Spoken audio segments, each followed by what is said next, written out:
esperemos que sí, que me estén escuchando. Le damos la bienvenida a todos, veo que son gran cantidad de participantes, les agradecemos esta participación. Es un tema que está bueno, que es actual, está organizado por el Instituto de Derecho Administrativo del Colegio de Abogados de Quilmes, en esta modalidad de plataforma Zoom, que ya el colegio viene haciendo un montón de cursos desde el inicio de la pandemia. Creo que es de gran utilidad para formarnos continuamente, todos en esta situación que, bueno, que se está haciendo larga, pero bueno, lo importante es protegernos en nuestra salud. Hoy tenemos un tema que es muy actual, que es derecho a la salud. Primero quiero agradecerle, bueno, siempre al colegio que nos da la oportunidad de organizar estas charlas, a los empleados del colegio que siempre nos acompañan con el tema de este sistema de Zoom, que nos estamos acostumbrando ya, vamos a ser profesionales en Zoom. Les agradecemos siempre la colaboración, al presidente. Hoy tenemos a la vicepresidenta del colegio, que va a dar inicio a la charla, que es la doctora Natalia Messina. Va a iniciar con el tema de derecho de salud, va a dar todos los principios y el marco general del derecho a la salud. Ella es, bueno, obviamente todos la conocemos, es la vicepresidenta primera del Colegio de Abogados de Quilmes, es también presidenta de la Comisión de Género, también es directora de Medicamentos Especiales y Alto Precio del Ministerio de Salud de la Nación, que es el cargo que tiene actualmente. Tiene una maestría en el Derecho en el Sistema de Salud y Seguridad, y una maestría también en Derecho Administrativo, así que es especialista en el tema, y abogada, ¿no? Obviamente. Ella va a empezar con la charla, y después sigue María Aliada Costa Fantao, que ya nos acompañó muchas veces en charlas anteriores, que siempre está, le agradecemos que siempre colabora con el colegio, que es, bueno, auxiliar letrada del Juzgado Contencioso de Quilmes, abogada, especialista en Derecho Administrativo y docente de la UNAG. Así que damos inicio, si todos están de acuerdo. Quiero aclarar unas cositas. Las preguntas se van a hacer al final de cada exposición, de las dos exposiciones, para evitar esto de interrumpir al disertante. Se da la exposición, al final, en el chat, y realizan las preguntas. Traten de hacerlas al final, así nosotros podemos leerlas y es más ordenado, y facilitan así que el expositor pueda hacerlo con más claridad. Así que agradecemos la participación y damos comienzo con la doctora Natalia Messina. Bueno, buenas tardes a todos. Gracias, Jimena, por la presentación. Gracias, Lía, por haber accedido a compartir esta charla de hoy, de la tarde. Gracias a todos los participantes, porque la verdad es que con tantas actividades que tiene el Colegio de Abogados, e inclusive hay en simultáneo en este momento, que estén acá es muy valioso para seguir capacitándonos y seguir pensando en que cuanto más capacitación tenemos, mejores abogados vamos a ser. También agradecer al Colegio de Abogados de Quilmes, a mi querido colegio que tanto esfuerzo hace desde su plantel de personal, que aprovecho para agradecerles porque están al pie del cañón ahí manejando esta herramienta de Zoom, y a José Balmaceda, que es el director del Instituto de Informática, José Token, así que gracias, José, también por estar ahí bancándonos.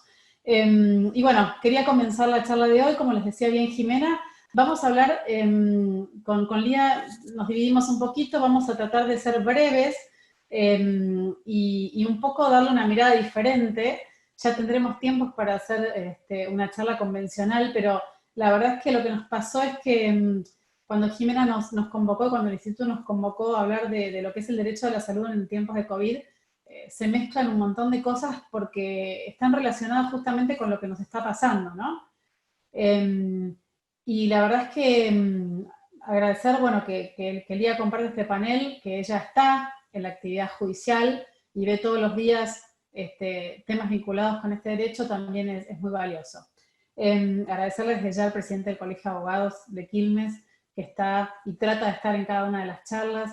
Y bueno, vamos a empezar. Las preguntas las hacemos al final.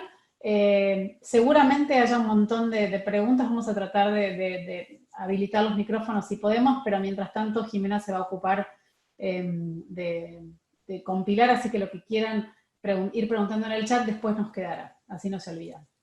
Bueno, un poco les decía, abordar el derecho a la salud en tiempos de COVID es como salirnos del eje habitual de cuando uno trata lo que es derecho de salud. En Argentina y en el mundo hoy nos encontramos ante una situación excepcional que genera una profunda crisis sin precedentes. Y entonces pone en tensión este derecho a la salud y su interrelación con otros derechos, y al mismo tiempo desafía a los propios estados y sus sistemas de salud. Podríamos citar un sinnúmero de temas que hoy en pandemia se encuentran en la agenda pública, en los 3 poderes del Estado, y en el derecho sanitario, que se aborda necesariamente y de manera transversal cuando queremos ver cómo se van dando fallos, normativas, y pone adelante nuevos desafíos para la abogacía y para el ejercicio de la profesión. A modo de ejemplo, podemos citar, por ejemplo, las medidas de aislamiento dictadas, su implicancia y sus limitaciones, también con otros derechos de regambre constitucional, pero que están destinadas a morigerar y a mitigar las consecuencias de esta pandemia. Y así es como consecuencia de esta pandemia que vimos como a partir de la declaración de la OMS en el mes de marzo, en donde decreta la pandemia a nivel mundial, en todos los estados y en Argentina se dictan normas nacionales, provinciales y municipales destinadas a mitigar, morigerar y en la medida de lo posible impedir la instalación y propagación del virus. Asimismo, nos encontramos frente a dilemas éticos y jurídicos en la asignación de recursos escasos, porque el uso de camas críticas, la priorización de pacientes, los tratamientos y el uso de tecnologías sanitarias que aún se encuentran en estudio por falta de evidencia, como son los medicamentos que van surgiendo para este COVID-19, las vacunas, el plasma y tantas cosas que vemos que están hoy todavía en estudio por falta de evidencia. También vemos necesaria la elaboración de protocolos de tratamiento, con formación de comités de bioética para abordar estas cosas, en fin. Desde el punto de vista también de las nuevas herramientas tecnológicas, vemos el uso de la telemedicina y las herramientas digitales como nuevo paradigma. Y así es como la gestión de la pandemia y el coronavirus viene a demostrar que se puede acelerar los procesos de transformación del sistema de salud, que venían un poco enlentecidos, porque por supuesto que la importancia de las relaciones personales entre los médicos y los pacientes debe ser primordial. Pero bueno, ante este escenario actual y mundial, es importante contar, en este sentido, con un marco normativo que sustente y regule la implementación de este uso de herramientas tecnológicas. La reciente sanción de la ley de receta electrónica y teleasistencia también viene a dar una respuesta. Todavía creo que no está promulgado, se debe estar promulgando por estos días, pero es de reciente sanción. Y bueno, y también nos da una herramienta para abordar esto. Si me esperan un segundo voy a desactivar porque tengo algo que me está haciendo en la compu avisos. Les decía, otra de las herramientas, como es la teleasistencia y la receta electrónica, recientemente esta ley, hay una ley que viene a dar algún tipo de respuesta ante esto. La tutela efectiva del derecho a la salud, como asimismo de otros derechos de regambre constitucional y su implicancia en este contexto, es una de las principales cuestiones que por ahí nos traen y seguramente a ustedes los ha llevado a engancharse en esta charla. Y por supuesto, cómo juegan los derechos individuales y las herramientas procesales como amparos, cautelares o reclamos en el marco de la Ley de Defensa del Consumidor, que uno habitualmente está familiarizado, con los que uno está familiarizado cuando se trata de resguardar estos derechos individuales, pero que también se presentan con una nueva modalidad, o por lo menos desde una nueva perspectiva deben ser revisados en el marco de esta pandemia. Como primera medida debemos considerar que el DNU dictado por el Presidente de la República y todas las modificaciones que se sucedieron y las complementaciones son medidas sanitarias y por ende de orden público y relacionadas con la salud pública. Y en dicho marco, más allá de la necesidad de limitar parcialmente el ejercicio de determinados derechos en pos de la tutela de un bien superior y colectivo como es la salud pública y la de todos los argentinos, los derechos laborales, sociales, culturales, ambientales y de regambre constitucional también deben ser garantizados para todos los habitantes, y en especial para aquellos grupos que son afectados de manera desproporcionada porque se encuentran en una condición de mayor vulnerabilidad. Así vemos como cuestiones de violencia, alimentos, amparos, medidas cautelares, despidos, algunas cuestiones penales y cualquier otras cuestiones que puedan afectar algún derecho constitucional pueden verse resguardados ante su vulneración desproporcionada en el marco de esta pandemia y por ende pueden ser peticionados su restablecimiento en sede judicial. De esto va a hablar después Lía, pero bueno, un poco es enmarcarlos en cómo juegan los derechos individuales en el marco de una emergencia sanitaria como la que estamos viviendo.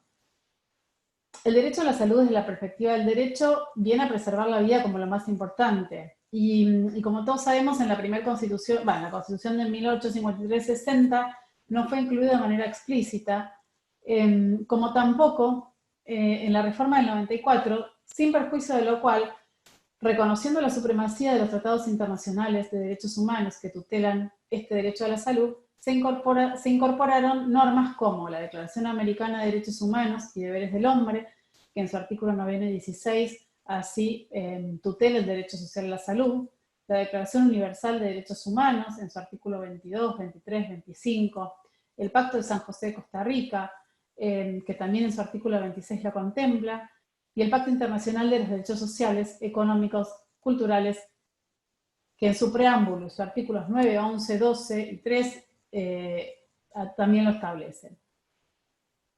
La Declaración Universal de Derechos Humanos establece que toda persona tiene derecho a un nivel de vida adecuado, que asegure a ella y a su familia la salud y el bienestar, y en especial la alimentación, el vestido, la vivienda, la asistencia sanitaria y los servicios sociales necesarios.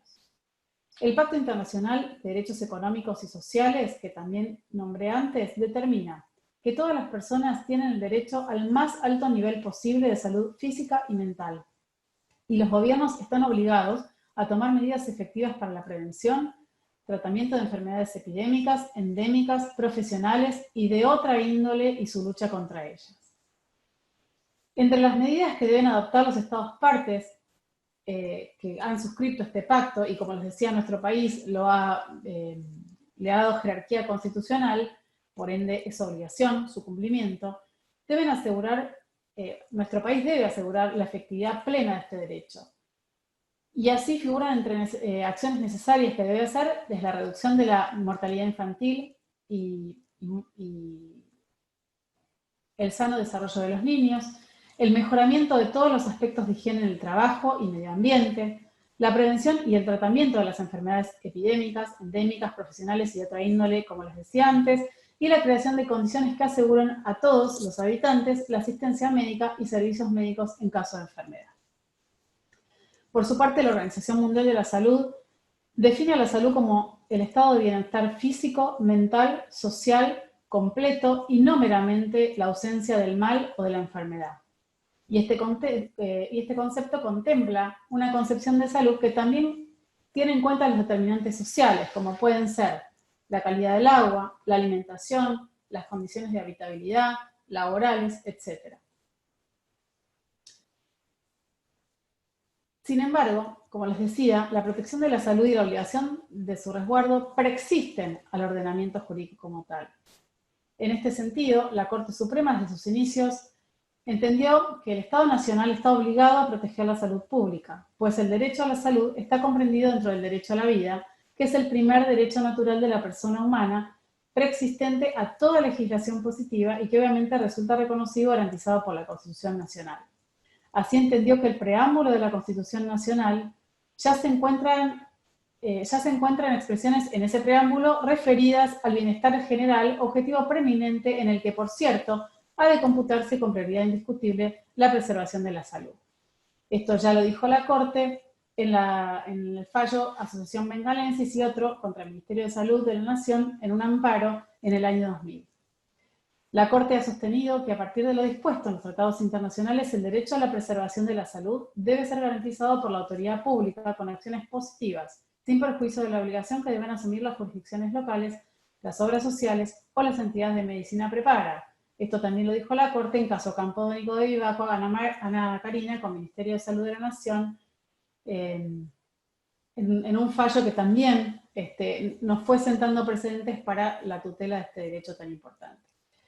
Y si bien, como les decía, la Constitución no lo dijo expresamente, pero la existencia de estos fallos, más la prevalencia de los tratados internacionales por sobre las leyes con rango y jerarquía constitucional, sí la Constitución de la Provincia de Buenos Aires, que luego de la reforma federal del 94 produce su reforma también, emprendió un propio proceso revisor y, entre otras modificaciones, incluye una norma expresa tuitiva de este derecho a la salud. El artículo 36, en el inciso 8 de esta Constitución, reconoce como derecho social a la salud.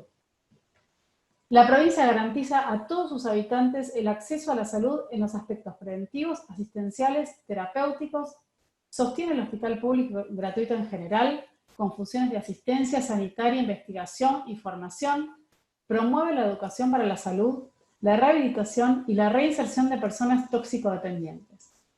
A su vez, establece el medicamento por su condición de bien social y lo integra al derecho a la salud.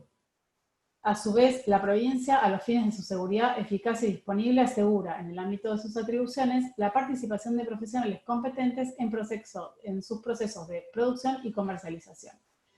Como ven, les decía que la Constitución de la Provincia de Buenos Aires fue superadora y se reformó, perdón, hay algo que me suena, no sé si, ¿se escucha bien? ¿Sí? Bueno. Les decía, a su vez, como les decía, la Constitución de la Provincia de Buenos Aires lo que hizo fue, luego de la reforma constitucional del 94 de la Nación, puntualmente, cuando repasa las cuestiones que tenía para modificar, lo deja expresamente aclarado, y si ustedes ven la amplitud con la que enumera ciertas cosas, que inclusive después se han producido leyes como consecuencia de este artículo, nos da una amplia garantía de este derecho a la salud y, por supuesto, como veníamos recién, al medicamento como bien social. Les decía, un poco para relacionar la salud con otros derechos y en el marco de esta pandemia, también vemos que las medidas de aislamiento y distanciamiento social están apoyadas en evidencia científica, porque los estados no podrían, sino poder sostenerlas durante este tiempo que venimos sosteniéndola. Entonces, ante situaciones sanitarias y de brotes de contagio de COVID que se han producido en el mundo y en la región, es que el Estado argentino viene a tomar las medidas sanitarias a los fines de preservar la salud de todos los habitantes, que por supuesto está, a veces se empuja con derechos individuales, pero debe sopesarse a la luz del bienestar general. La salud es un derecho humano fundamental y se ve afectado por factores sociales, económicos, ambientales, entre otros, y al mismo tiempo que se encuentra interrelacionada, como les decía, con el ejercicio de otros derechos. Es indudable que también la inequidad en el acceso de los servicios de salud se hace más evidente en este contexto de pandemia. ¿Por qué? Porque la urgencia y lo que requiere muchas veces una respuesta en el marco del derecho a la salud, que por supuesto el Estado como garante principal digamos, general de la salud de un ciudadano, de todos los ciudadanos, debe velar por ello.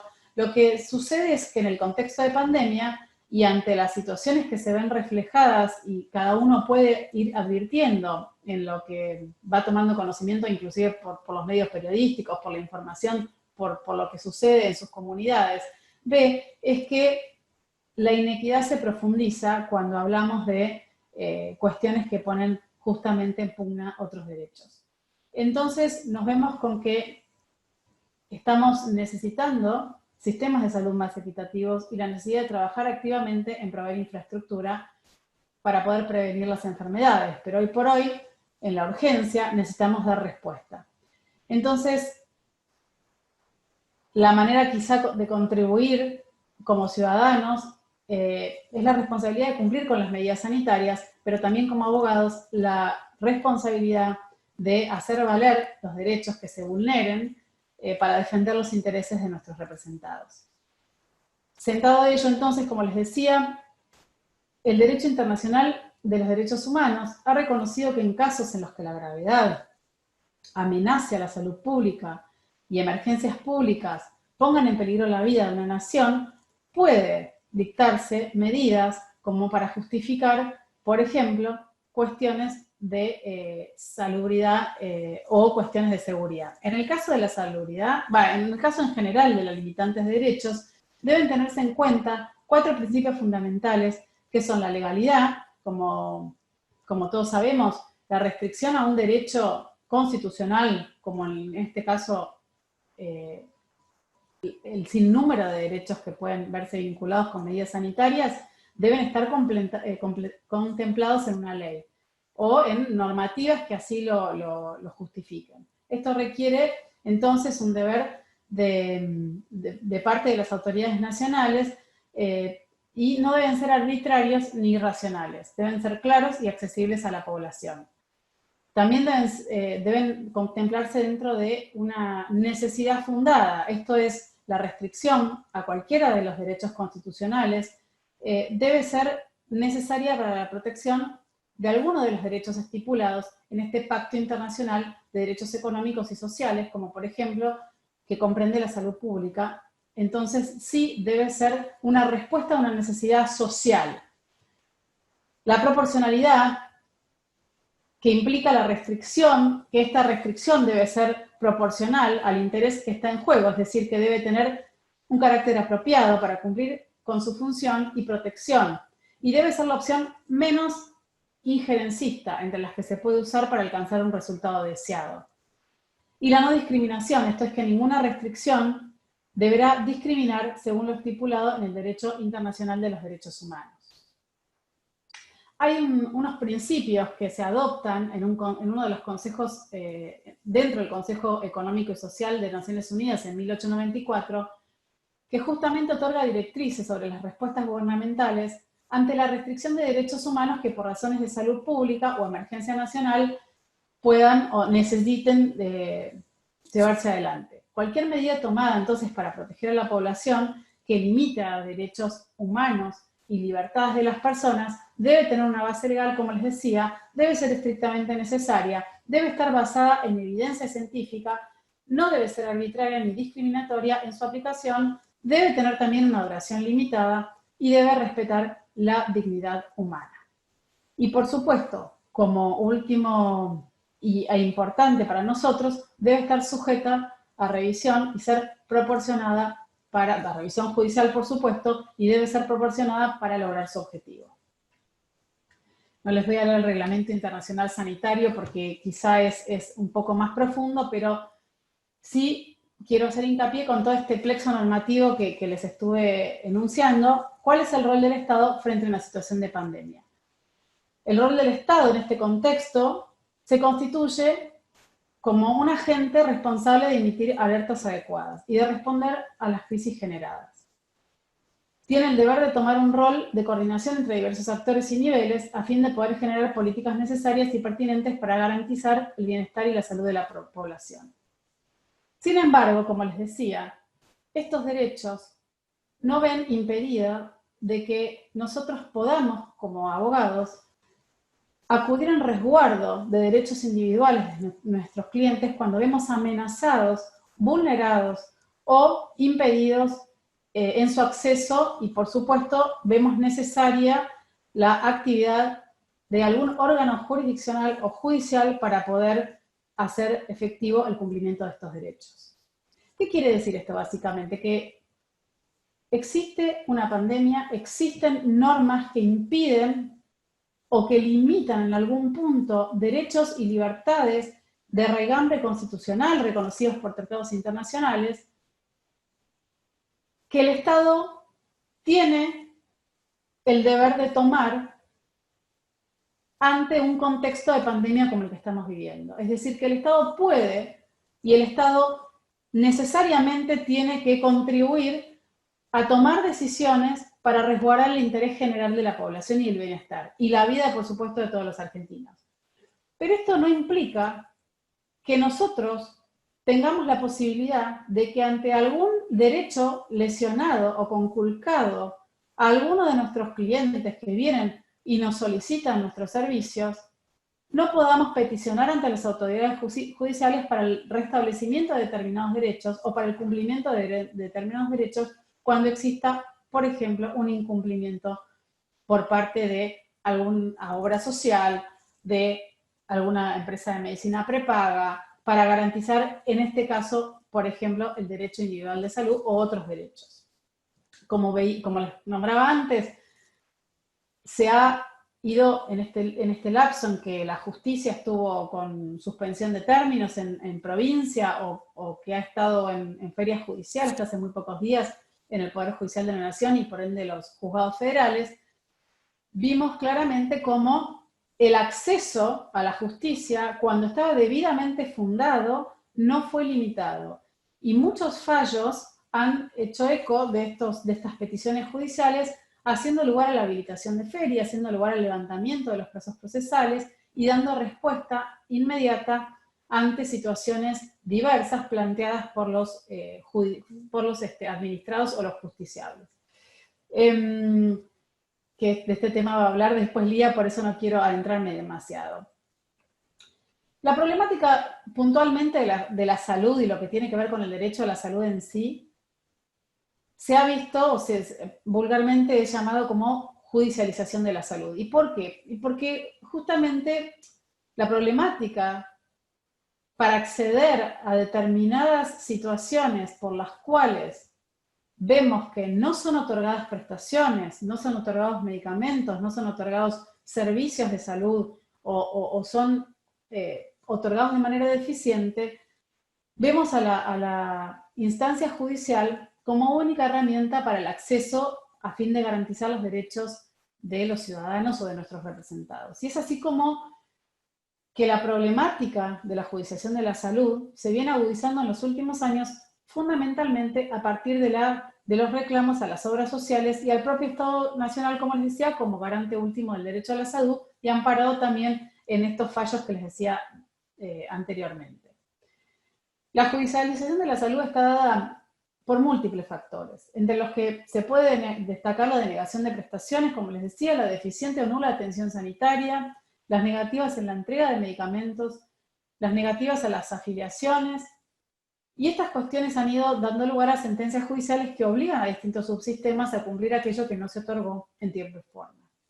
Imagínense que si esto venía agudizándose con los últimos tiempos, porque justamente los sistemas de salud venían, o los subsistemas venían deficitarios en algún punto en cuanto a su cumplimiento y a su, digamos, a la atención debida de los reclamos de sus afiliados, imagínense que en el marco de una pandemia, en donde hoy existen limitantes importantes, por ejemplo, como les decía, en el acceso por ahí a las camas o a las internaciones, ustedes seguramente han recibido en estos tiempos llamados telefónicos de clientes o consultas para ver cómo acceden a un servicio, cómo acceden a una cama, cómo acceden a un tratamiento. Imagínense que, como les decía, en el marco del COVID se hace un poco más difícil. Entonces, sí o sí, lo que tenemos que saber es que este derecho no se entorpece, es decir, el derecho y el acceso a la salud no puede ser vedado por el marco de esta pandemia, o no puede ser vedado bajo ningún aspecto cuando se trata de resguardar la salud de nuestros clientes o de cualquier persona que nos venga a consultar por este derecho. Con lo cual, hoy, como vemos, los amparos de salud no han cesado. Los amparos en materia de salud, como las cuestiones de violencia les decía, como alimentos, como cuestiones que se suscitan, y como vimos en ámbitos del derecho penal y el derecho laboral también, han sido contemplados por la jurisprudencia y han sido adoptados como un procedimiento adecuado y inclusive medidas cautelares autónomas para poder dar respuesta ante las situaciones que se generan a raíz de esta emergencia sanitaria. Lo que sucede con la judicialización de la salud muchas veces es que a través de esta herramienta se otorgan prestaciones a justiciables también, a justiciables, sin haber verificado previamente el motivo de los rechazos. Pero claro, ¿qué nos pasa en pandemia? Por ahí accedemos o queremos acceder, o algún cliente quiere acceder ante una oficina de una obra social, una oficina administrativa o de una prepaga, y por ahí se encuentra con las limitaciones de la falta de atención, o falta de atención en el mostrador, digamos, como vulgarmente uno está acostumbrado a ir, o muchas veces lo que sucede, por ejemplo, con los adultos mayores es que no entienden o no pueden o no saben cómo proceder ante determinados requerimientos y esta cosa de la utilización de las herramientas digitales para poder hacer un trámite, una consulta.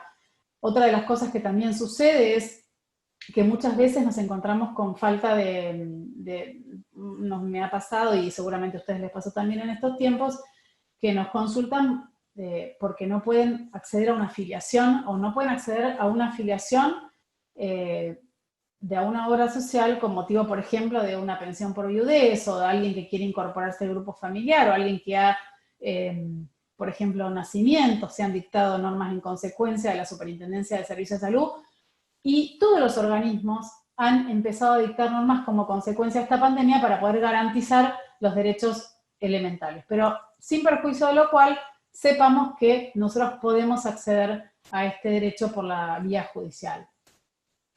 También vemos como, por ejemplo, a veces sucede que no todos los que quieren acceder a la justicia cuentan con los recursos económicos.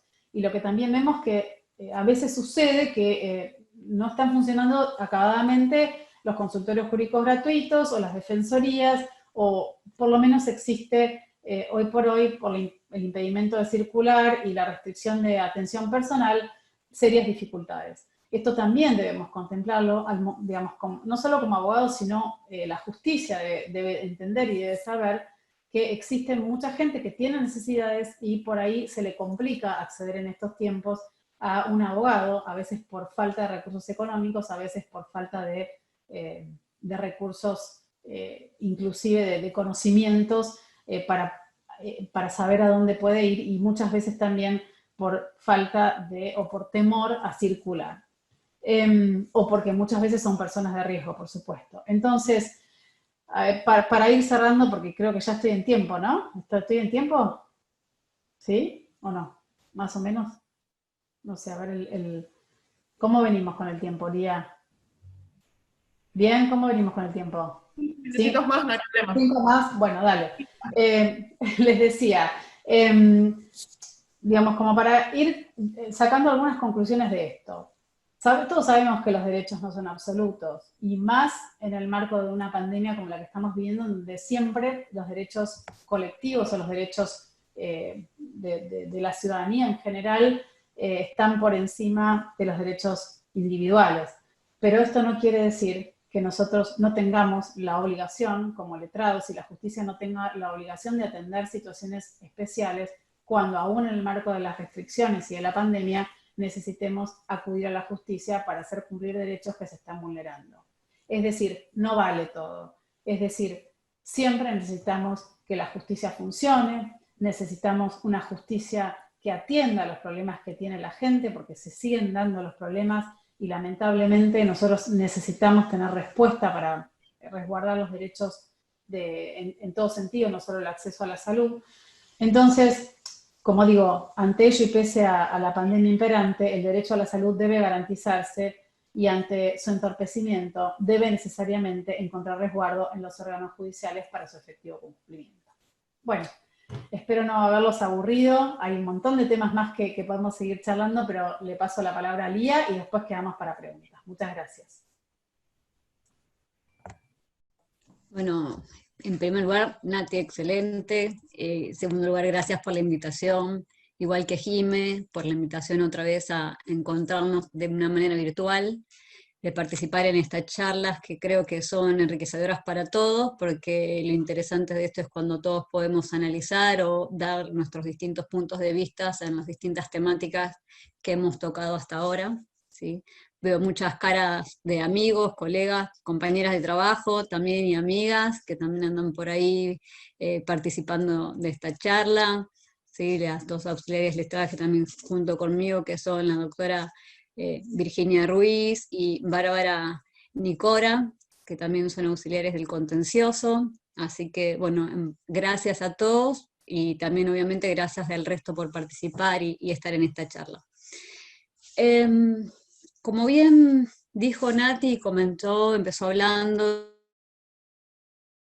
de todo lo que significa el derecho a la salud, lo que es la salud, la importancia, la protección de este derecho a nivel constitucional y obviamente a nivel de los tratados internacionales de derechos humanos. Como bien comentaba Nati, en la Constitución Nacional en su principio no estaba reglamentado, se consideraba que estaba subsumido en el derecho a la vida, ¿sí? y obviamente que después de la reforma del 94, cuando se introducen los tratados internacionales, en el artículo 75, inciso 22, que están detallados ahí, se reconoce ese derecho a la salud en los innumerables tratados que, como contaba Natalia, se reconoce este derecho y al Estado como garante de ese derecho.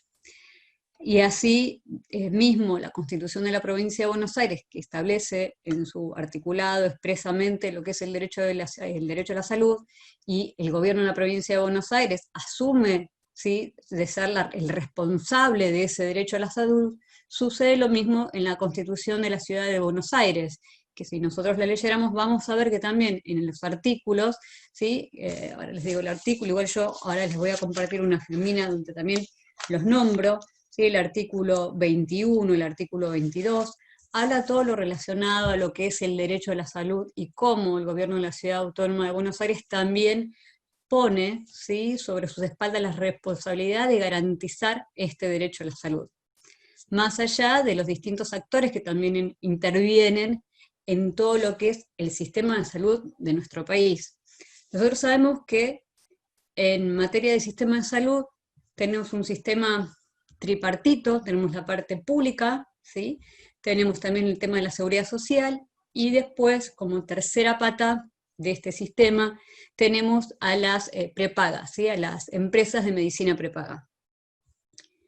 Desde ese lugar vamos a ver que como usuarios de este derecho a la salud y de este sistema, hemos participado o hemos hecho uso desde el sector público, o bueno, algunas personas del sector de la seguridad social, o a través de la medicina de empresas de medicina prepaga. ¿Esto qué nos lleva? A que, si bien el Estado, ¿sí?, en su concepción macro es responsable de derechos a la salud, sí, es cierto que cada uno de los que integran este sistema de salud tiene una responsabilidad, además de la responsabilidad que podemos tener en cuenta desde el punto de vista jurisdiccional de lo que sería la provincia de Buenos Aires y la Ciudad Autónoma de Buenos Aires. O sea que tenemos normativa que nos avala a la hora de reclamar, ¿sí?, el tema de la defensa en materia de derecho a la salud. Ahora bien, yo voy a hacer unas pequeñas aclaraciones y después paso a las filminas respecto a que nosotros, si analizáramos el sistema de salud, y específicamente, bueno, cuando tocamos el tema de obras sociales y prepagas, ¿sí?, nosotros hay varias normas que refieren al tema de las obras sociales. En materia de obras sociales tenemos la ley 23660, que se refiere a las obras sociales, la ley 23661, que se refiere al sistema de salud, ¿sí? Obviamente que después, cuando analicemos después de las prepagas, vamos a ver que también entra en juego la ley nacional, la 24240, que es la ley de defensa del consumidor, como la ley provincial, que es la 13133. Vamos a ver la ley 24754, que es la ley de obras sociales, la de prestaciones obligatorias. Vamos a tener también la ley 24.901, que es el sistema de prestaciones básicas para personas con discapacidad. Es decir, tenemos un montón de normativas donde nosotros, a la hora de hacer un reclamo, ¿sí?, y la defensa de ese derecho, donde nos vamos a poder parar desde el punto de vista de normativa nacional, como provincial, y asimismo como en el ámbito de la Ciudad de Buenos Aires. En el ámbito de la Ciudad de Buenos Aires podemos nombrar también, por ejemplo, la ley 757, que es la ley de procedimiento administrativo para la defensa de los derechos del consumidor y del usuario, la ley 1517, que crea el registro público de entidades prestatarias del servicio de medicina prepaga, la ley 2972, que es la de medicina prepaga respecto a la existencia de prestaciones de cobertura médico-asistencial. Es decir, cuando uno entra en el análisis de lo que es el derecho a la salud, la complejidad de este tema es que es un sistema tripartito, que tenemos un sinfín de normativa, y que esas normas, obviamente, siendo dentro de lo que es la jerarquía normativa, van a estar, ¿sí?, como norma suprema, obviamente, la Constitución Nacional y los tratados internacionales de derechos humanos. También vamos a contar con la Constitución de la Provincia de Buenos Aires y de la Ciudad de Buenos Aires respecto a la protección y a la garantía de ese derecho por las distintas jurisdicciones territoriales. Ahora bien, en materia de las obras sociales, que era lo que yo les quería decir, no hay unanimidad de criterio respecto a la naturaleza jurídica de ese vínculo, ¿sí? Porque vamos a ver que hay posturas que consideran que entre la obra social habría una naturaleza jurídica en materia de obligación de la obra social, una naturaleza jurídica contractual, teniendo como base, o normativa, mejor dicho, teniendo como base, ¿sí?, lo que es el tema de la ley 23.660, la ley de obras sociales, ¿sí?, y el tema de la otra postura considera que la ley, el vínculo, mejor dicho, la obligación en materia de la obra social, ¿sí?, sería una relación contractual. Es decir, según Lorenzetti, Iturraspe sostiene que el vínculo de la obligación de las obras sociales no tiene como fin un contrato sino una ley, y se basa en la 23.660. Ahora, Boeres sostiene que en realidad lo que une la naturaleza jurídica a esa obligación sería desde el punto de vista contractual, desde la visión que establece que para que el beneficiario o el afiliado de esa obra social tenga esa prestación por parte de esa obra social, requiere estar, ¿sí?, en una relación de dependencia de trabajo, o gozando, ¿sí?, de la seguridad, ¿sí?, cuando un trabajador es jubilado. Cosa que ahí tenemos que la responsabilidad, ¿sí?, en esa materia, ¿sí?, podemos decir que significa que para que nosotros podamos reclamarle a la obra social tenemos que ser trabajadores en actividad, ¿sí?, o encontrarnos ya en una relación de tener el beneficio previsional. Cosa que no sucede si uno analizaría, si fuéramos a la otra vereda, en la parte privada, cuando analizamos a las empresas de medicina prepaga, cuando ahí sí hay un contrato. Y ahí la conflictividad la vamos a tener ¿en qué? En que hay un contrato donde la prestadora se obliga a cumplir con determinadas prestaciones, ¿sí?, al beneficiario de esa ley, de ese contrato. Y en virtud de eso también se han dictado numerosas normas. ¿Por qué? Para reglamentar el tema de la prestación de la medicina, ¿sí?, privada.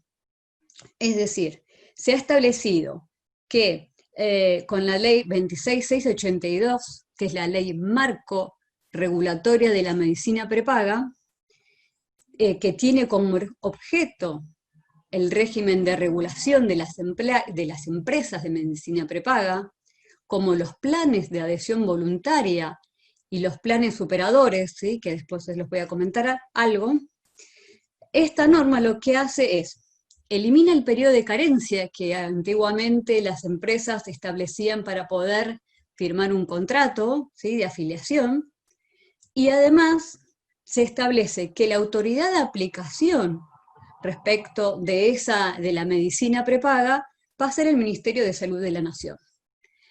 Es decir, que nosotros vemos que incluso desde la visión de la obra social o de la prepaga, vamos a ver que el Estado siempre va a ejercer ese poder de policía. Es decir, además de ser el garante, tiene el poder de policía para exigir, ¿sí?, el cumplimiento de la obligación respecto de estas prestaciones, ¿sí?, en materia de derecho a la salud.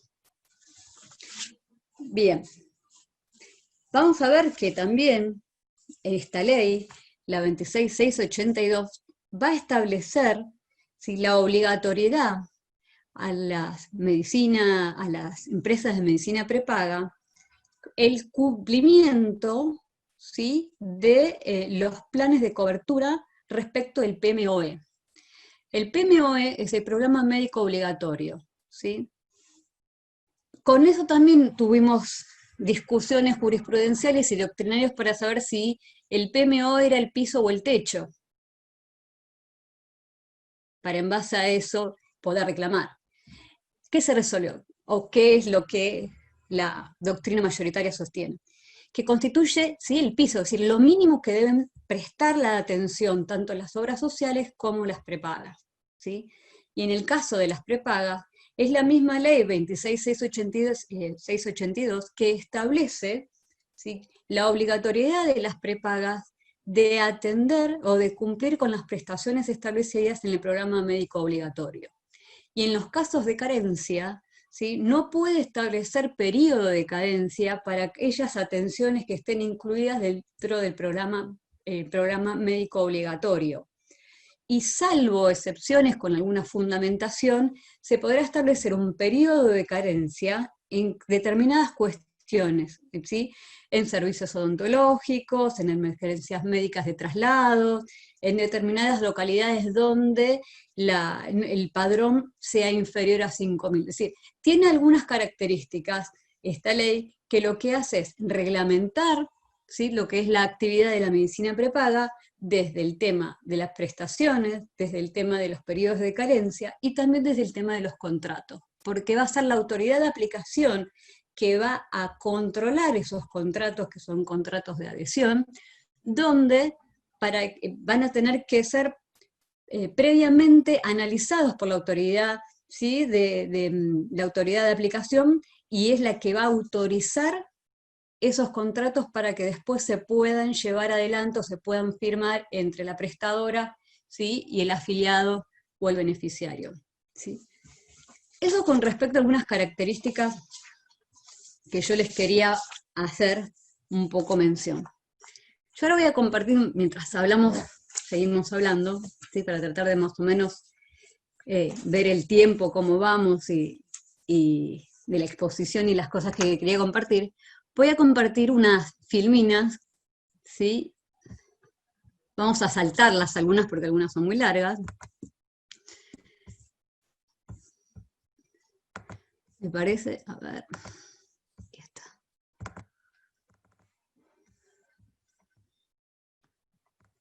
Vamos a ir al principio.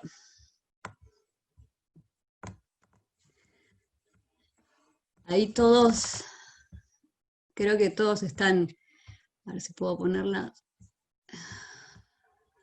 Bueno, no me deja abrir. ¿Ahí todos ven la filmina? ¿Sí? Perfecto. Bien.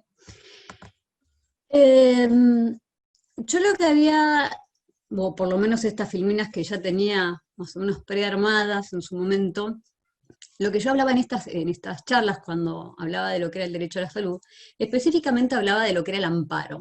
¿Por qué? Porque generalmente uno cuando se ve impedido o ve que la lentitud o la burocracia administrativa cuando va a la obra social o a la prepaga para el otorgamiento de una prestación, ¿sí?, siempre, como decía Nati, se judicializa y se termina en instancia judicial.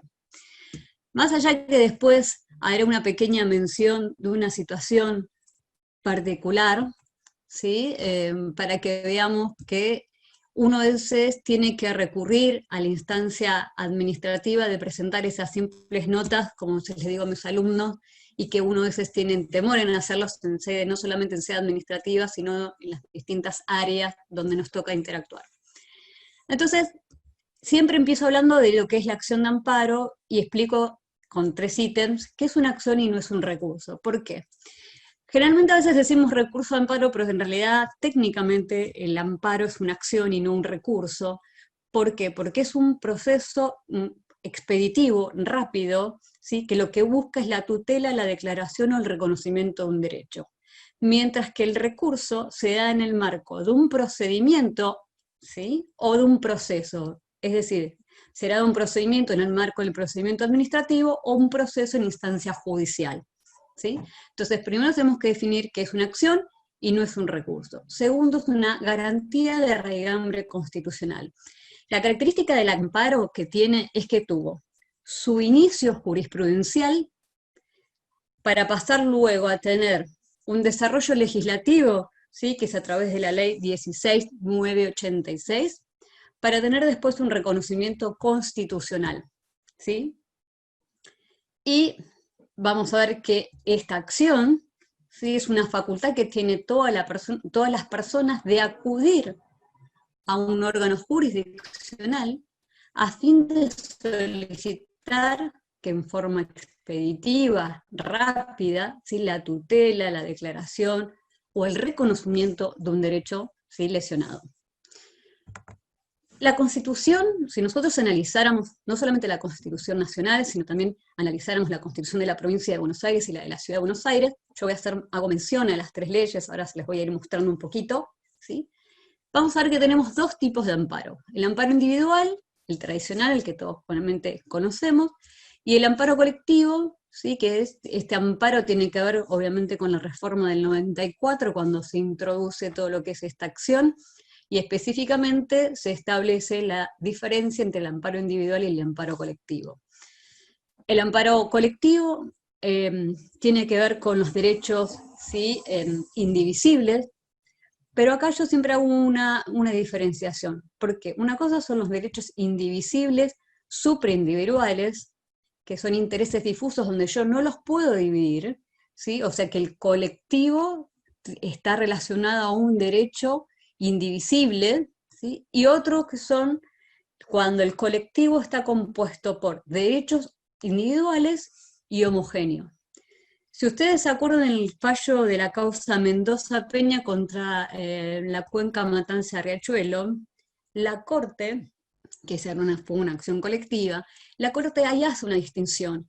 ¿En qué sentido? Hace lugar, ¿sí?, respecto a la acción colectiva en materia de esos derechos indivisibles, que era la protección del medio ambiente, pero no hace lugar al respecto a los reclamos individuales, porque la Corte, utilizando obviamente otro lenguaje, lo que dice es que habría que analizar cada caso en particular cómo ese perjuicio al medio ambiente afectó a cada uno, porque no a todos los afecta de la misma manera. Entonces la misma Corte hace una diferenciación en lo que considera lo colectivo. Entonces por eso tenemos que tener en cuenta esa diferencia. Es más, algunos doctrinarios en especialistas, como es el caso del doctor García Puyés, hace una diferenciación, son los derechos de tercera y cuarta generación, teniendo en cuenta si los derechos son indivisibles, ¿sí?, o divisibles respecto a la cantidad. Bien, acá, como les decía, que los vamos a pasar un poquito para no hacerles muy extensa la explicación, ¿sí?, el artículo 43, la primera parte habla de lo que es el amparo individual, la segunda parte se refiere al amparo colectivo, ¿sí? La Constitución de la Provincia de Buenos Aires, en el artículo 20, ¿sí?, se refiere a la garantía del amparo, ¿sí?, que dice, bueno, más allá de que cada uno los pueda ver, estas filminas las voy a ir pasando.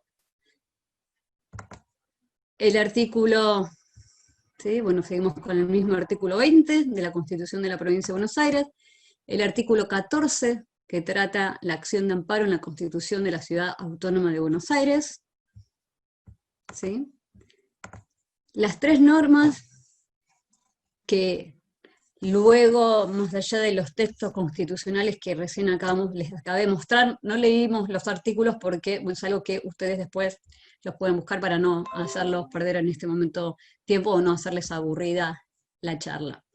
En materia de amparo, les decía, tenemos la ley nacional, que es la 16.986, la de la provincia de Buenos Aires, que es la 13.928, y la de la Ciudad Autónoma de Buenos Aires, que es la ley 2.145. Después, lo que estuve haciendo como unos ítems para tener en cuenta a la hora de la admisibilidad de la acción, ¿sí? Primero, que no exista otro medio judicial más idóneo para la defensa de ese derecho vulnerado. ¿Por qué? Porque muchas veces, ¿sí?, se utiliza la herramienta de la acción de amparo en defensa de algún derecho o en la vulneración de un derecho cuando no es la vía idónea, porque existen otras vías que sirven para resguardar o preservar la defensa de ese derecho. El otro de los ítems es que esa lesión resulte, ya sea de la actividad o inactividad, de la administración o de un particular. Después, y que ese actuar o ese inactuar, ¿sí?, lesione, restrinja, altere o amenace con arbitrariedad o ilegalidad manifiesta un derecho. En este caso sería obviamente el derecho a la salud. y que el afectado se encuentre legitimado para iniciar esa acción. En materia de legitimación, cuando ustedes lean y veamos, bueno, las tres normas que yo les comentaba recién, en general hablan del afectado, del defensor del pueblo, de las asociaciones que proponen esos fines y del Ministerio Público en determinadas situaciones. Ahora sí, las tres normas hablan con respecto al otorgamiento de la medida cautelar. La medida cautelar se puede iniciar en forma, en forma autónoma, como en una acción independiente, o dentro del proceso de amparo solicitar una medida cautelar. La medida cautelar se tiene que dar, o para otorgar esa medida cautelar, se tienen que dar dos requisitos, que es la verisimilitud en el derecho y el peligro en la demora, ¿sí? En el área de la administración pública, más allá de la cuestión de salud, tiene que ver con que, o en el marco de un procedimiento contencioso, mejor dicho, en la provincia de Buenos Aires, además de esos dos requisitos, se establece que esa medida no ocasione un perjuicio a la administración pública, ¿sí? Como tercer requisito. Y yo acá cité este fallo porque me parece que es viejo, pero que es claro, que la procedencia de las medidas cautelares se haya condicionada a que se acredite la apariencia o la verisimilitud del derecho invocado por quien la solicita, y el peligro en la demora que exige la probabilidad de que la tutela jurídica definitiva del actor aguarda la sentencia. Es decir, ¿qué significa esa medida cautelar? Lo que tiende es que al momento de la sentencia, ¿sí?, esa sentencia pueda ser efectiva, ¿sí? Ese es el sentido de cuando se otorga una medida cautelar en el marco de un proceso de amparo. Dentro de un procedimiento de amparo, los medios de prueba, las tres normas, ¿sí?, hablan de documental, testigos. Sobre todo la ley de la provincia de Buenos Aires y el gobierno de la ciudad de Buenos Aires, y de la ley de la ciudad de Buenos Aires, perdón, establece un tope en materia de prueba testimonial, ¿sí? Pero yo lo que hice fue citar todos los medios de pruebas que establecen las normas: documental, testigos, informativa, pericial, pero no la absolución de posiciones. Respecto a la prueba pericial, la ley, la 2145, que se refiere a la acción de amparo en la Ciudad Autónoma de Buenos Aires, establece que esa prueba dependerá, ¿sí?, de cuál es el sentido. ¿Por qué? Porque sabemos que es una acción expeditiva, un procedimiento rápido, por lo cual, ¿sí?, lo que tiende es la agilidad de ese procedimiento y obviamente de la prueba que hace ese derecho, ¿sí?, pero en determinadas circunstancias a veces es necesario el cumplimiento de una prueba pericial. Ahora bien, respecto a los efectos de la sentencia, la ley nacional, la 16.986, ¿sí?, obviamente que es la ley de amparo nacional. La ley nacional solamente se refiere a la ley, al amparo, lo que sería el amparo individual, no se refiere al amparo colectivo. Entonces el amparo tradicional y el individual se refiere a que esa sentencia produce efectos entre las partes que intervienen en ese proceso. Mientras que en los amparos colectivos va a depender de la jurisdicción.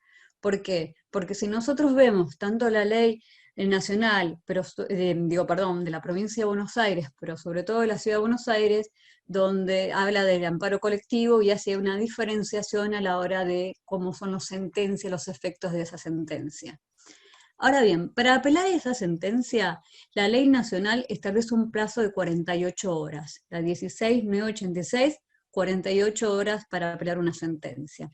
La ley provincial, la 13.928, establece un plazo de 3 días, al igual que la ley 2145 de la Ciudad Autónoma de Buenos Aires. En materia de legitimación, ¿por qué les hago estas síntesis respecto de estas tres normas? Porque, bueno, creo que la gran mayoría, más allá de interactúa o trabaja en estas jurisdicciones, ¿sí?, nacional, la provincia de Buenos Aires, y obviamente a veces puede ser que también sea en el marco de lo que es la Ciudad Autónoma de Buenos Aires. Por eso cité a las tres normativas en materia de las leyes de amparo. En materia nacional, la ley nacional, perdón, en materia de legitimación habla de que toda persona individual, jurídica o asociaciones, ¿sí? Y en materia de competencia, habla que la competencia, o sea, el juez será competente con jurisdicción en el lugar en que el acto existiere, ¿sí? O pudiera tener efecto, y en ese caso se observarán las normas en razón de la competencia, en razón de la materia. Y hay un plazo de 15 días para iniciar la acción de amparo, ¿sí? En materia de plazos también vamos a ver la diferencia entre estas tres normas. Mientras que en la provincia de Buenos Aires, en materia de legitimación, la norma habla de que podrá ser el Estado o toda persona física o jurídica que encuentre afectado sus derechos o intereses individuales o de incidencia colectiva. Y la competencia habla del principio de territorialidad, es decir, todos los jueces de la provincia de Buenos Aires son competentes para intervenir en una acción de amparo. Por eso hemos visto muchas veces que en materia de amparos, en materia de salud, han caído en juzgados penales, que a veces son los que más les cuesta, ¿sí? Porque no son las temáticas que cotidianamente ellos manejan. El plazo para interponer esta acción es de 30 días, ¿sí? Mientras que dijimos que en la ley nacional era de 15. Ahora bien, en la ciudad de Buenos Aires, el legitimado, la norma, solo hace mención al afectado, ¿sí? Obviamente que es un término muy amplio, y eso va a significar que la legitimación sea también amplia, ¿sí? La competencia hace una diferenciación en razón de la persona y de la materia, es decir, se va a tener en cuenta si es contra la administración pública, si es contra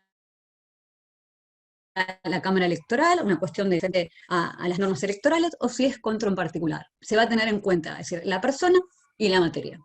Y en materia de interposición de esta acción vamos a tener un plazo de 45 días, ¿sí? Bien. Estos son lo que Natalia estuvo hablando, que no se los voy a mostrar porque me parece que ya se habló bastante de lo que tiene que ver con dónde se encuentra el derecho a la salud, ¿sí? Y bueno, yo había citado, por ejemplo, cuando nosotros hablamos en materia de derecho a la salud y las acciones, no solamente nosotros tenemos la acción de amparo en materia de salud, y yo acá cité algunos ejemplos, por ejemplo, entrega de medicamentos, entrega de audífonos, entrega de prótesis, rechazo de cubrir prestaciones, digamos, todas aquellas prestaciones que Nati comentó en un principio, ¿sí? Hay cierta jurisprudencia, después yo lo que voy a hacer, les voy a pasar a las filminas por si les interesa tenerla como modo de síntesis o de resumen de las normas y de lo que establece la legitimación y demás, ¿sí? Hay muchísima jurisprudencia en materia de salud porque sí se ha hecho un reclamo bastante importante mediante la protección de este derecho a la salud. Pero cuando uno habla, ¿sí?, de las acciones por las cuales puede iniciar, no solamente uno tiene que recurrir a la acción judicial. Yo les decía que también uno puede hacer esos planteos.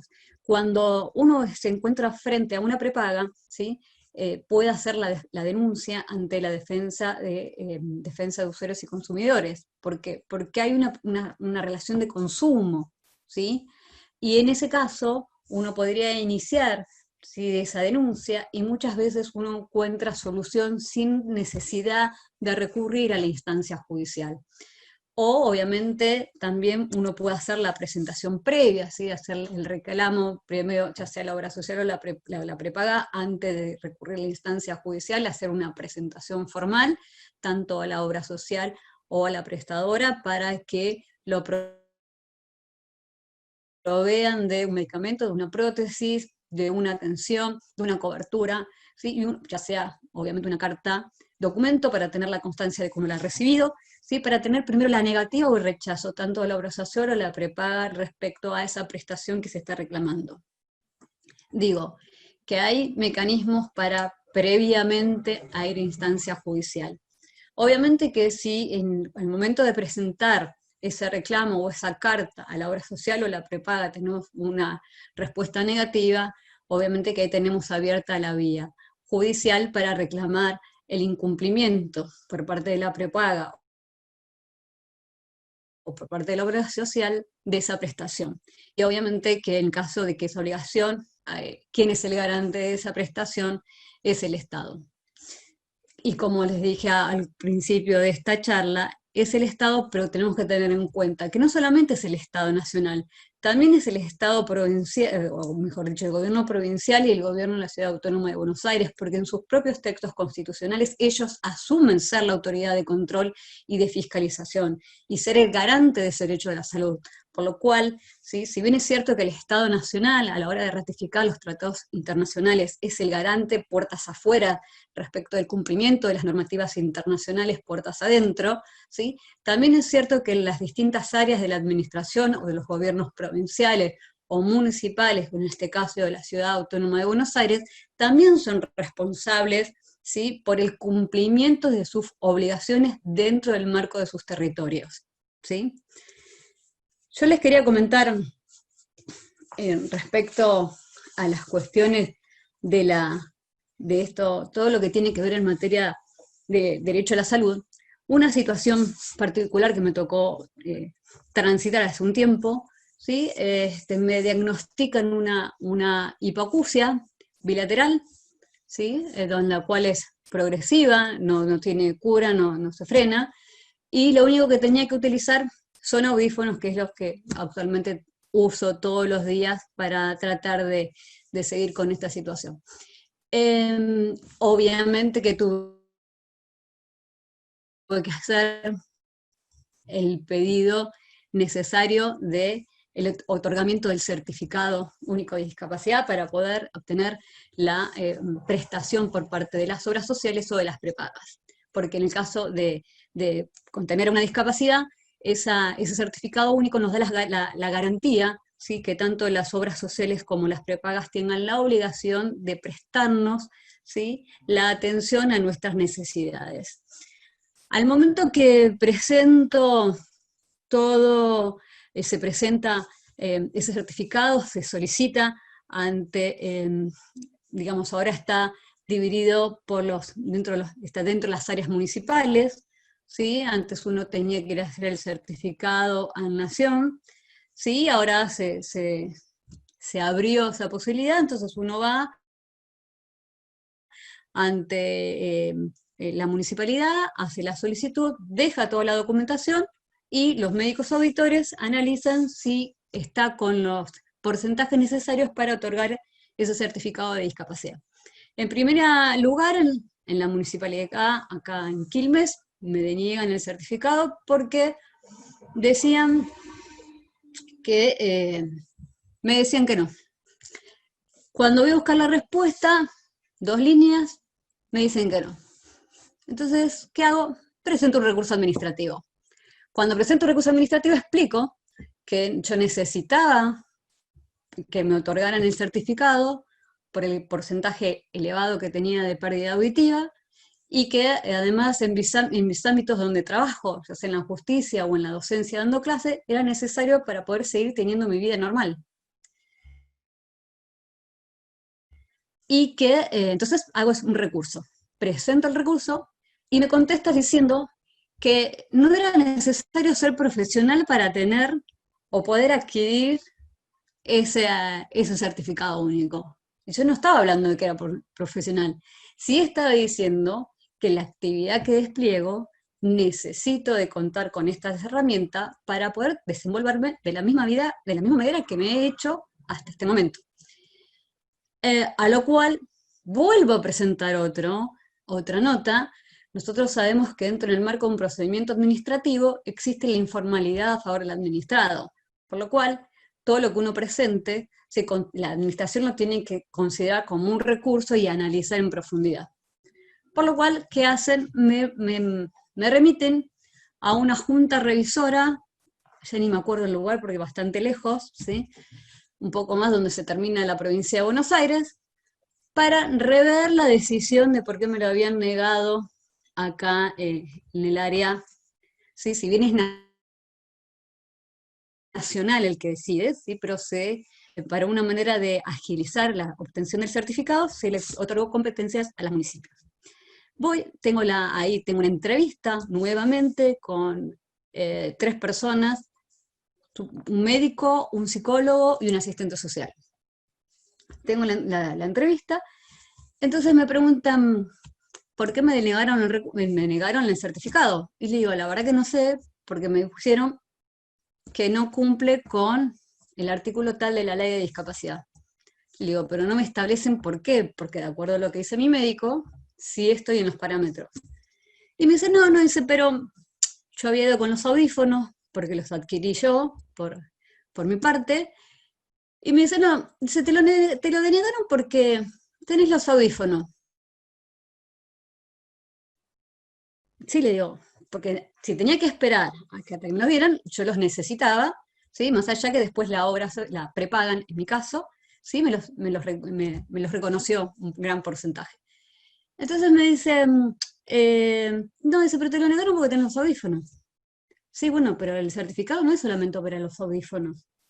No, pero si tenés audífonos no te lo van a dar. Está bien, pero no es solamente para los audífonos, le digo, porque yo tengo que ir al médico y controlarme cada 3 meses, le digo, no es solamente los audífonos. Entonces me dice, no, si no ves, mirá, el chico que vino recién se fue, dice, también se lo rechazamos porque tiene audífonos. Le digo, o sea que si yo, digo, me saco los audífonos, lo dejo en la puerta y entro sin audífono y ustedes no me lo ven, le digo, me dan el certificado, o sea que yo peco de honesta, decir sí, tengo los audífonos, pero tiene que ver con que yo los adquirí con anterioridad por toda mi problemática. Quiero decir que con esto, obviamente que toda esta historia siguió, y al final después me los dieron, más allá de que tuvimos unas diferencias con los médicos que me decían que cuando tenía los audífonos dejaba de tener discapacidad. Entonces me parecía muy cómico porque la discapacidad sigue estando, pero bueno. Lo que quiero decir con esto es que nosotros tenemos que utilizar todas las herramientas, es decir, insistir, sí, obviamente con todos los recursos, si fuera en sede administrativa, dentro del área de la prepaga, dentro del área de la obra social, ¿sí? Hacer todas las presentaciones necesarias para el reconocimiento de nuestro derecho. ¿Sí? Obviamente que en la Constitución Nacional no hay derechos absolutos, pero lo que hace el derecho a la salud, que está íntimamente relacionado con el resto de los otros derechos, es fundamental, ¿sí? Poder contar con la atención y el acceso a, ¿sí? Porque la protección o el derecho a la salud no significa, ¿sí? la inexistencia de enfermedad, sino que significa el poder acceder ante una situación de una enfermedad, de las herramientas para poder transitar esa enfermedad o esa problemática. ¿Sí? Quiere decir que sí podemos llegar a la justicia e iniciar las acciones de amparo, pero tratemos antes de iniciar, ¿sí?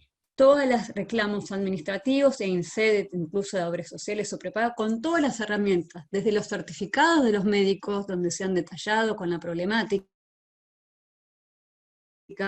desde contando el diagnóstico, contando en caso si fuera una prótesis, por qué ese tipo de prótesis, ¿sí? ¿Por qué? Porque sabemos que atrás de todo esto, ¿sí? Hay una gran situación donde muchas veces se espera a la judicialización y a veces se pueden resolver estos conflictos sin entrar, ¿sí? A instancia judicial. No me quiero extender mucho más porque estoy viendo el horario, ¿sí? Así que bueno, espero con esta explicación bastante rápida haberle sido útil respecto a lo que es la acción de amparo en el marco de una situación de salud.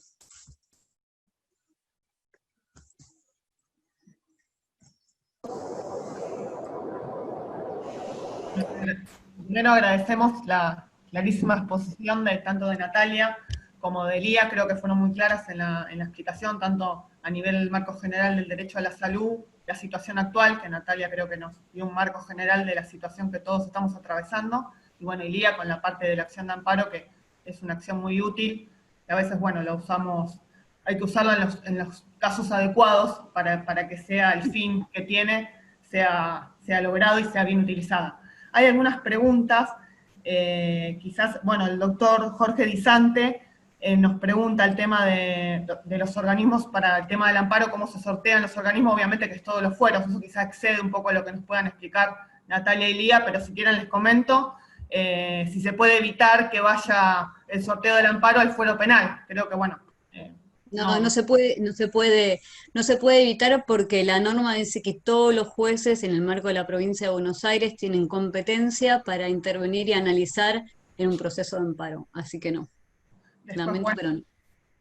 tenemos También es cierto, perdón, también es cierto que yo Ha leía... pasado que muchas veces... Ahí, Lía, perdón, creí que habías terminado. No, sí, sí, no te sé. Ah, no, yo venía siguiendo las preguntas y la verdad que en esto de que cualquier juez es competente, sí también es necesario, como les decía por ahí al principio de la charla, que el derecho a la salud en el marco de esta pandemia sea reflejado claramente que es, y todo lo que tiene que ver con la capacitación en materia de salud, tiene que ser profundizada en general por todos los jueces, ¿no? Porque más allá de que sea federal, de que sea penal, fíjense que a mí me quedaron un montón de fallos, pero como decía Lía, hay un montón de fallos que se han dictado en el marco de la pandemia, no antes, que tienen que ver, por ejemplo, con la situación sanitaria en los penales, y entonces ahí te toca seguramente un juez penal que tiene que intervenir o una autoridad del servicio penitenciario que tiene que tener el conocimiento acabado de esto. Entonces, si bien es cierto que cualquier juez es competente en materia de amparo, también es cierto que nosotros también a veces vemos sentencias judiciales, ya sea denegando u otorgando derechos a la salud, o sea, acciones que se inician a fin de resguardar derechos de afiliados a obras sociales, lo que fuera, y muchas veces o son denegados por falta de profundización o de capacitación de los magistrados, o muchas veces son otorgados también por falta de desconocimiento. Porque también sabemos que si bien no es necesario pasar por este proceso tedioso que pasó Lía, que bien ella contaba, seguramente ella quiso ir como cualquier hijo de vecino ante la autoridad administrativa a reclamar su derecho. A veces nos pasa que queremos hacer ese caminito para ver lo que transita cualquier ciudadano común, porque realmente Lía podría haber accedido rápidamente a una acción de amparo, y sin embargo, digamos, prefirió proseguir.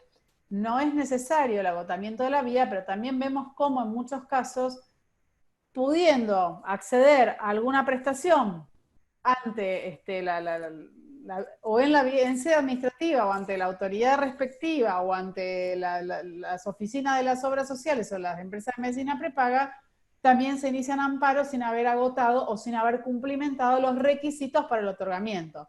No es por una denegatoria tácita, sino porque a veces no se cumple con la totalidad de los requisitos que se piden. Hay de todo, digo, en este marco yo siempre trato de distinguir, y no sé, Lía, si esto lo compartís, pero digo, trato de distinguir entre la judicialización buena de la mala, ¿no? Digo, para que todos los que nos están escuchando lo entiendan. Hay una judicialización de la salud que es imperante porque realmente hay mucha falta de acceso a las cuestiones básicas y mínimas. Y esto no lo podemos dejar pasar y necesitamos jueces y órganos jurisdiccionales capacitados. Pero también es cierto que hay mucha judicialización de cuestiones que tienen que ver con prestaciones o tratamientos o medicamentos que no están autorizados o no tienen la evidencia suficiente, no están en el país autorizados por las autoridades regulatorias, y también lo meten por vía de amparo, y nos encontramos con a veces barbaridades que tienen un impacto enorme en nuestro sistema sanitario en general, ¿no? Y en los subsistemas. Sí. Es cierto que no es sencillo, ahí estoy leyendo lo que pone la doctora Conti, Sandra, que te conozco, hemos compartido épocas juntas. Es cierto, no es fácil. A ver, yo cuando reconozco que soy bastante terca y bastante dura, y digo, no puede ser. Digo, si yo, no, digamos, ¿por qué no puede una persona común ir y reclamar algo que le corresponde? Obviamente que yo tenía el respaldo de mi médico, cuando yo me lo deniegan, a mi médico le dije, estoy con los porcentajes, más allá que a nadie le gusta estar dentro de los porcentajes y tener un certificado o decir, bueno, uno tiene o pasar por una discapacidad, sabe uno que no es reversible, ¿sí? No se puede dar vuelta. Entonces, por lo menos hasta ahora la ciencia. Entonces, no, es cierto, Sandra, no es fácil. Yo lo que quise es seguir por la instancia, porque lo que me estaban negando, ¿sí? O lo que no tenía fundamento, y algo de lo que tiene que decir la administración pública tiene que tener, todas las decisiones de la administración pública tienen que estar motivadas, es decir, tienen que tener una causa, una motivación, es el elemento central. A mí en la decisión que me decían que no estaba fundada, me decían no porque no está dentro de los parámetros de la ley. Voy a hablar con mi médico, le digo, ¿estoy dentro de los parámetros? ¿Tengo? Me dice, sí, dice, tenés un potencial que, bueno, muy elevado, ¿sí? Me dice, sí, le digo, bueno, vos me decís que yo tengo las herramientas, de hecho me hizo toda una historia mucho más completa, ¿sí? Con todos los estudios neurológicos, con todo lo que me tuve que hacer para poder llevarlo, ¿sí? Y en base a eso, bueno, a la cuestión médica, ¿sí? Le puse el contexto jurídico. Sí, es cierto, no es sencillo, ¿sí? Pero también es cierto, como decía Nati, ¿sí? En mi caso logré darlo vuelta en la misma instancia administrativa, ¿sí? No me fue muy sencillo tampoco porque una de las personas que me auditaba me decía, bueno, si tenés audífonos no tenés más discapacidad. Le digo, no, la discapacidad quiere decir que me saco los audífonos, soy discapaz, si tengo discapacidad me los pongo y ya no era así. Pero más allá de eso, muchas veces, en mi caso lo logré, lo di vuelta. A veces no, como decía Sandra, a veces no, y tenemos que ir a la justicia. Pero también es cierto que también en el marco de la justicia sucede lo que decía Natalia. En uno de los últimos fallos que yo les voy a, en la filmina, después cuando lo puedan mirar tranquilos, hay un fallo donde una persona se tenía que hacer una operación y pedía hacerse la operación en el Favaloro. En primera instancia se le hace lugar a la operación en el Favaloro, ¿sí? La obra social apela, porque la finalidad de la obra social es la solidaridad, entonces lo que significaba hacer una erogación tan alta con un prestador que era el Favaloro, que no estaba incluido, y esa prestación o esa operación podría hacerse en el Hospital Argerich con la misma cuidado, ¿sí? Obviamente recurrieron, la Cámara pidió una medida para mejor proveer, ¿sí? En un plazo de 2 días, no me acuerdo si no me equivoco, donde la Cámara revierte la decisión de primera instancia y obliga así a la obra social a hacer esa prestación no en el Favaloro, sino en el Argerich. Porque lo que se preguntaba era, decir, si digamos, en este caso la operación, el riesgo que esta persona iba a tener en una operación iba a ser igual en el Favaloro que en el Argerich. Siempre vamos a encontrar situaciones, ¿sí? Donde podamos no estar de acuerdo con las decisiones, sean administrativas o judiciales, pero creo que tenemos las herramientas. Desde el punto de vista normativo tenemos de todo, ¿sí? Ya sea Constitución Nacional, tratados internacionales, Constitución de la Provincia de Buenos Aires, Ciudad Autónoma de Buenos Aires y distinta normativa, obviamente de acuerdo a la patología. Bueno, hay otra preguntita más. Silvana Gamuso ha sorteado un amparo en civil, recusaron y lo mandaron a los juzgados federales. Yo le pregunté a quién demandó, porque muchas veces No, los federales tiene que ver la legitimación pasiva. Desconozco. exacto. Usted le va a complicar contestarla sin esa información, ¿no? Es eso, Jimena. Seguramente, Sil, lo que pasó es que demandabas alguna obra social nacional o alguna que por alguna razón tenía competencia federal y entonces por eso lo mandaron ahí. Habría que ver eso también. Por lo general, o sea, uno lo primero que tiene que ver es eso, o sea, quién demanda y la competencia, por supuesto. O sea, para que no sucedan estas cosas porque se demora en ir y venir, ¿no? Sí, cuando es en materia de amparos en salud, si el amparo va con una cautelar, los jueces de primera instancia pueden dictar la medida cautelar y después declararse incompetente teniendo en cuenta la gravedad de lo que se está pidiendo, ¿sí? Y la medida cautelar no caería si pasa de jurisdicción. Pero bueno, depende de cada caso en particular. Perfecto. Bueno, después Gilda Balek preguntaba por el tema de las medidas autosatisfactivas en provincia de Buenos Aires. Bueno, eso es una especie de amparo, no sé si quieren dar un resumen cortito, digamos. La medida autosatisfactiva lo que tiene que es una medida que lo que tiende es, digamos, una vez que se otorga, se termina con esa con ese proceso, con esa acción, ¿sí? Se cae con solamente esa medida cautelar.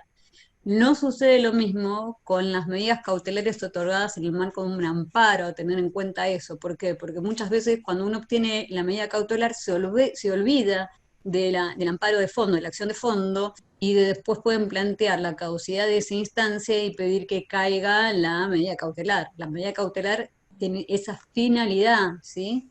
Hasta tanto se resuelve el fondo de la cuestión, distinto a las medidas autosatisfactivas que se terminan o se finalizan con su cumplimiento. Lo que a veces también sucede, el otro día tuve una consulta de una colega que me preguntaba justamente, otorgada la medida cautelar en el marco del amparo, que además vale aclarar que tiene una lógica distinta al resto de las medidas, porque uno, digamos, por lo menos los que hacemos derecho administrativo, sabemos que el amparo con una medida cautelar quizá no es la herramienta idónea para cualquier resguardo, o sea, para los derechos en general, para el resguardo de los derechos en general, mucho menos para atacar actos administrativos, leyes o decretos o lo que fuera.